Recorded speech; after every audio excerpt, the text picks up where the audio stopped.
ನಾವು ನಿಮ್ಮನ್ನು ಬಿಡಲ್ಲ, ನಮ್ಮ 10 ಕಂಡೀಷನ್ ಅದಾವ, ಅದು ಒಪ್ಪುವರಿಗೆ ಒಪ್ಪಂದ. 10 ಕಂಡೀಷನ್ ಒಪ್ಕೊಳ್ಳೋದು ಇದರ ಅರ್ಥ ಏನಪ್ಪ ಅಂದ್ರೆ ಅಮೇರಿಕಾ ಸರೆಂಡರ್ ಆದಂಗೆ, ಮತ್ತೊಂದಿಲ್ಲ ಅದ್ರೊಳಗೆ. ಯಾಕಂದ್ರೆ ಯುರೇನಿಯಂ ನಾವು ಕೊಡೋದಿಲ್ಲ ಅಂತ ಹೇಳ್ತಾ ಇದ್ದಾರೆ. ಯುರೇನಿಯಮ್ದು ಅದು ಸಾಕಷ್ಟು ಎನ್ರಿಚ್ಮೆಂಟ್ ಸಮೃದ್ಧಿ ಅದ, ಕೊಡೋದಿಲ್ಲಪ್ಪ ನಾವು. ಅದೇ ಕಾಲಕ್ಕೆ ನಮ್ಮ ದೇಶದನ್ನ ಬೇರೆ ಬೇರೆ ದೇಶಗಳಲ್ಲೇ ಫ್ರೀಸ್ ಮಾಡಿದ್ರಿ, ಅದನ್ನ ಬಿಡುಗಡೆ ಮಾಡಬೇಕು. ಜೊತೆಗೆ ನಮ್ಮ ಸಾರ್ವಭೌಮತ್ವ ಅಂದರೆ ಇರಾನ್ ಸಾರ್ವಭೌಮತ್ವವನ್ನು ಒಪ್ಪಿಕೊಳ್ಬೇಕು. ಇಂಥವು ಅನೇಕ ಕಂಡೀಷನ್ಸ್ ಇದ್ದಾವೆ. ಮತ್ತು ನಮ್ಮಲ್ಲಿ ದಾಳಿ ಮಾಡೋದ್ರ ಒಂದು ವಿಶ್ವಾಸ ಕೊಡಬೇಕು. ಆದರೆ ಈ ಎಲ್ಲ ವಿಶ್ವಾಸ ಕೊಡಲಿಕ್ಕೆ ಅಮೇರಿಕ ತಯಾರಿಲ್ಲ.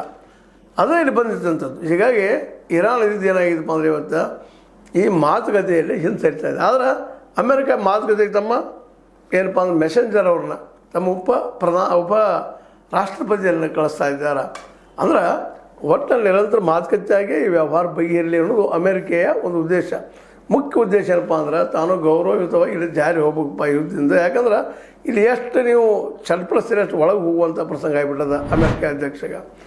ಹೀಗಾಗಿ ನಿರಂತರ ಅನೇಕ ಯುದ್ಧಗಳನ್ನ ಮಾಡಿದ್ರು ಸಹಿತ ಈ ಸಲ ಮಾತ್ರ ಅಮೇರಿಕೆಗೆ ದೊಡ್ಡ ಹೊಡೆತ ಬಿದ್ದಿದೆ. ಆರ್ಥಿಕ ಹೊಡೆತ ಬಿದ್ದಿದೆ, ರಾಜಕೀಯ ಹೊಡೆತ ಬಿದ್ದಿದೆ, ವಿದೇಶಾಂಗ ರೀತಿಯ ಹೊಡೆತ